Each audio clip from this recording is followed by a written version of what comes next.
In this video, we start looking at defending the attack, specifically in an odd man rush situation, and in this case, where it's 2-on-1 with some back pressure help. As we've discussed previously, the key aspect of this drill or this video is individual defensive tactic, but we could also recategorize that as gaining and developing hockey sense. Understanding, identifying, reading, anticipating, taking away ice, tying up, switching, communicating, all those types of things. Those are individual tactics when pieced together with teammates. It helps develop and build hockey sense, and it allows us to create a system and structure that we know everybody's going to follow through on. So let's look a little bit closer at a few different situations. And again, same drill, different aspects to each repetition. I chose to use this one first and foremost because our defenseman plays the 2-on-1, stays in the middle, communicates with the back pressure to pick up the F2 on the attack. And then once identifying that the back pressure F1 support will pick up the F2 going to the net, commits to taking away the shot. This was a prime example of how to play this situation perfect. Now in this next example, same situation, but our back pressure is a lot quicker than their F2, and our defense's gap is a lot bigger than it was in the previous one. So our back pressure goes to the puck, our defenseman communicates a little late, then there's miscommunication, our F1 back pressure stops and goes to their F2, our D1 doesn't step up and close gap and allows them to get a shot off right from the top of the crease. So this is an example where we need to read and anticipate sooner. In this drill, we know that there's going to be an F2 going to the net. Our F1 has to look at tying that guy up first and allowing our D-man to play the one-on-one. And then we get contained on the defensive of the attack. But in this situation, our D-man gap was way too big where our F1 back pressure felt a necessity to go puck. We've been talking about identifying the threat, and in that case, he identified the puck carrier as a threat. If our D steps up, closes gap, and slows down that initial attack, our F1 back pressure can pick up their F2, and we can just play it out. Now in this situation, our F1 back pressure has gained position quickly. They're in a position now they could potentially angle and trap on the sideboard like we've worked on before, and our D1 could stand them up. If we had a D2 back checking to get back to position, definitely. In this drill, we don't. So our F1 back pressure chooses to pivot and play defense.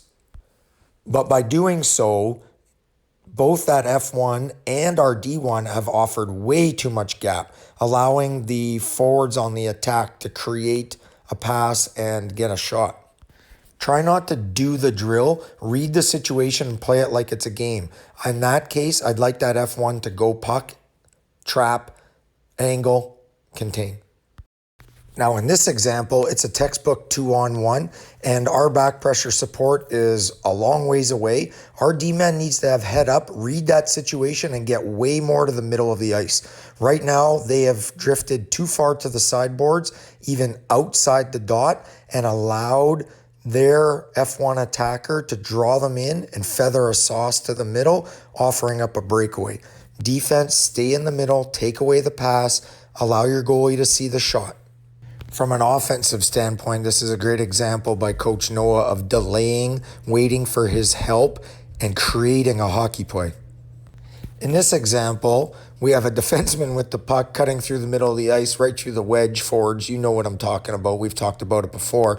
But we have too many men on the ice here, even though our puck carrier goes right to all three of them.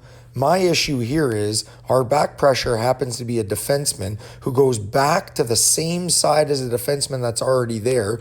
The D1 that's already there doesn't communicate and switch sides or say, I got him. And both of them back up so far that this defenseman with puck comes gliding through the zone and has all day to potentially take a shot on net. And beyond that, when the puck does go to the net, both D-men are staring at the puck with zero tie-up. The D1 lets the F1 go. D2 is on the wrong side of the puck and there's potential for a rebound. If you are that far back and it's a 2-on-2, we cannot let our guy get by us. There has to be tie up. Tie up, tie up, tie up. In the next video, the F1 back pressure identifies and goes to the puck carrier, but on headman chases puck. Stay with that initial puck carrier. Take him out of the situation. Now, F1 on the attack, stay wide, allow your green jersey F2 time to get to the net. This is no different than the drills and the situations we've been doing in other examples. And our D1 here is way too far back. There's way too much gap here, which allows the attacker to think he can cut to the middle, and which he does. At this point, this is where our D1 has to stand him up. They're chasing pucks, slapping at puck, body, body, body. They cannot walk through the house like that. But look at the miscommunication. Both guys going for the puck, and green jersey F2 comes in. If they pick up a scramble, they get a shot. Here in this example, the puck carrier's on the wall, but pushes it to the middle of the ice. I think possibly because coach was with them and they got a little bit nervous. But in this case, this is a textbook 2-on-1. Carry the puck wide, keep the D-man wide, allow your F2 to drive to the net. But in this case, now the puck is in the middle, so coach pulls it to the outside to get back to the outside on the attack. There's a potential drop pass. Little miscommunication, but our F1 back pressure, again, went back and played defense and allowed gap. I think the play here would be go to their F2 in the middle of the ice. In this case, it's me, the coach, and stay with me the whole way. As soon as I get that puck, there should be contact right there, but there isn't. We're gliding back and pivoting and playing defense, passive. We want to play aggressive, take away ice, stick on stick, body on body, tie up defense. In which case, that F2 should be with me all the way to the corner.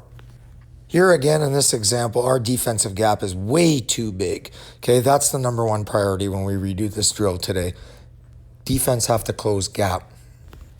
Now the F2 help or the back pressure help, which happens to be a D-man by trade, gets back to the middle of the ice but hasn't tied anybody up yet. Hasn't put a stick on anyone, didn't go to the body, wide open in front of the net, doesn't go to the puck. We have to identify quicker. We have to tie up. And if you're a D-man, sure, get back to the house, tie up. But there has to be some sort of pickup on the back pressure. And yes, this is a drill, but still play a game-like situation. If the puck is that far up the wall, our D-men aren't chasing it up that far. And if they do, they got to get back to position. And if you're the D-men in front, you're not coming all the way up here. And if you do, you can't let them walk through the house like that and get a backhand right between the hash marks. There has to be stick on puck, body on body. We got to be more aggressive and tougher than that. In this example, again, defense, way too much gap. I'm hammering a slap shot from here. I could even pass it to the middle of the ice. On a 2-on-1, your job is to take away the pass. It's a little late of a decision, and we tried here, but even after we did, we let the guy get behind us, and potential for a rebound. Has to be tie up, more aggressive. In this situation, our D-man still too much gap, but lets it close quicker, is communicating with the F1 back pressure. Take red, take red, take red. I got gray. But green goes straight to gray, allowing gray to drop pass. Red, good support on the drop pass. Puck goes to red or potentially goes to red. Listen and watch your D-man. They are the quarterback and they make the decisions in this case. Here, our F1 gets position, gets back the puck. Our D-man identifies, allows F1 to stay with the puck, goes towards the F2 green jersey going to the net, but they're way out on the opposite side, so just be aware that they're there. And again, we don't need the chase up here. Why? Don't let aggression take you out of position and out of system and structure, okay? Play it like it's a game. If that puck was up there, step up to the ringette line, pivot and close gap as they get to the house. And now we have a center playing defense. The D-man with the puck cuts to the middle. Everything falls apart. This is our third or fourth shot from between the hash marks in the middle of the house. So again, still work to do. This example is another good example. Our back pressure goes to the F2 driving the net. D1 contains, stays middle, communicates. The only issue here is if you're this back pressure guy, try to get on the puck side. Try not to find yourself stuck on the outside because now the F2 going to the net, red jersey, has body position. D1 contains, stands up, keep him on the outside, keep him up high, pivot, don't let him gain the house. Body on body, turnover. Good job. On this rush, from an offensive standpoint, puck carriers stay wide on the strong side. Stay wide, attack wide, let your support drive the net. In this case, we skated right towards the back checker and basically took away any options. And we're on our backhand now. The back pressure, though, cannot miss puck like that. Stick on puck, body on body, body contact. D1, when green jersey entered the house, there has to be tie up. There has to be body contact. Not body checking, body contact. Be more aggressive. That applies right here too. More aggressive. Shoulder into chest on pivot. Look how much gap is created by that Olay. In the house, we cannot allow that much ice. Stick on puck, body on body. That's still your check. And he's still got the puck looking for a shot. Can't happen. So at the end of the day, what we're learning through these examples is no two rushes are the same. Textbook rushes are 2-on-1, guy wide, guy go net, D-man, stay middle, back checker, pick up. But it doesn't always happen that way. So it's so important that we read the situation, we communicate with our support, we anticipate the situation, and we take away ice, tie up, body contact, stick on puck, body on body, and stay with them. Especially in the house. We have to protect the house. And goalies, get a whistle.